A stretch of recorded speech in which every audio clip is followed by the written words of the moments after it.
जो पाकिस्तान कल तक भारत को धमकियां दे रहा था, आज वही पूरी दुनिया के सामने गुहार लगा रहा है। जो कहता था कि भारत उसका कुछ बिगाड़ नहीं सकता, आज वही संयुक्त राष्ट्र सुरक्षा परिषद यानी यूएनएससी में पहुंचकर कह रहा है, अगर भारत ने पानी नहीं छोड़ा तो हमारे लोग भूखे मर जाएंगे।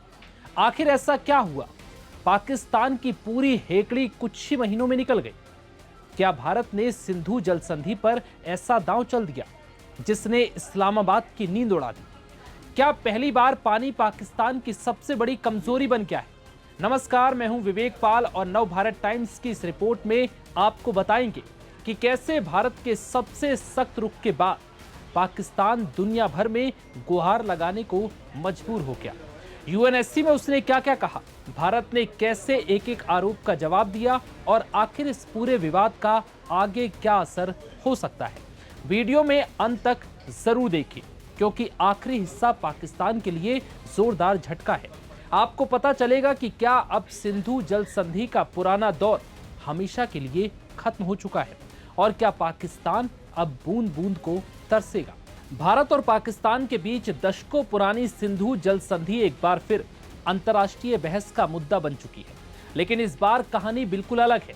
इस बार पाकिस्तान भारत पर दबाव नहीं बना रहा, बल्कि खुद दुनिया के आगे मदद के लिए सिर पटक रहा है। डॉन की एक रिपोर्ट के मुताबिक संयुक्त राष्ट्र सुरक्षा परिषद में पाकिस्तान के स्थायी प्रतिनिधि आसिम इफ्तिखार अहमद ने भारत के फैसले को गैर कानूनी बताते हुए दावा किया कि अगर सिंधु जल संधि को बहाल नहीं किया गया तो पाकिस्तान के करोड़ों लोगों के सामने खाद्य संकट खड़ा हो सकता है।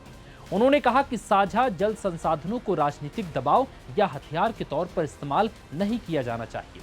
पाकिस्तान की ओर से यह भी आरोप लगाया गया कि भारत अपने ऊपरी धारा वाले देश होने की स्थिति का फायदा उठा रहा है।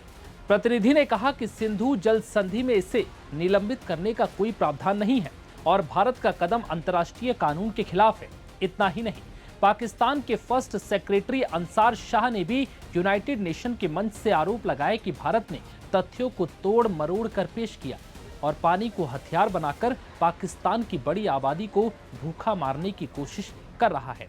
लेकिन ट्विस्ट अभी बाकी है। अब सुनिए भारत ने क्या जवाब दिया।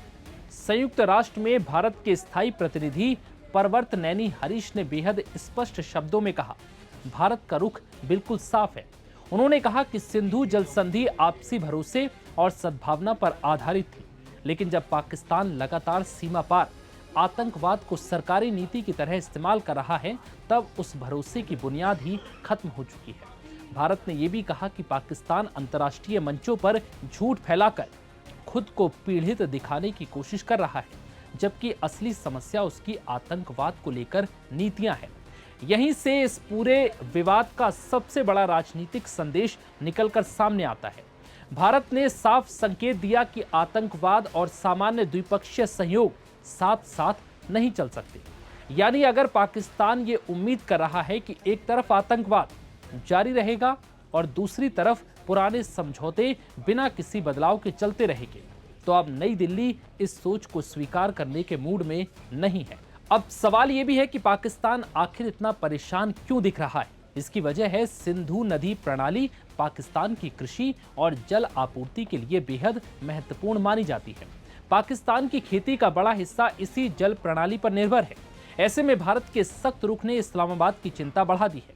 हालांकि ये भी ध्यान देना जरूरी है कि भारत ने अभी तक संयुक्त राष्ट्र में ये नहीं कहा कि वो अंतर्राष्ट्रीय कानून की अनदेखी करेगा, बल्कि उसने अपने फैसले को सुरक्षा और आतंकवाद के संदर्भ में उचित ठहराया। वहीं पाकिस्तान इस मुद्दे को अंतर्राष्ट्रीय कानून और मानवीय संकट के रूप में पेश करने की कोशिश कर रहा है। अब पूरी दुनिया की नजर इस बात पर है कि आगे क्या होगा। क्या दोनों देशों के बीच कोई नई बातचीत होगी?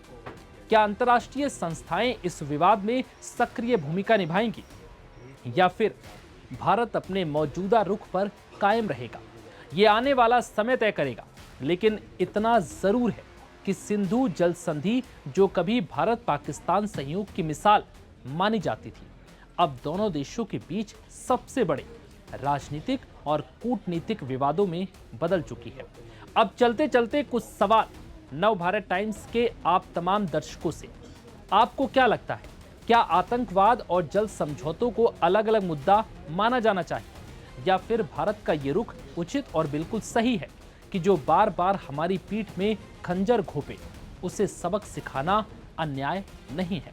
आपकी इस पर क्या राय है, हमें कमेंट करके जरूर बताइएगा। तब तक के लिए इजाजत दीजिए। नमस्कार।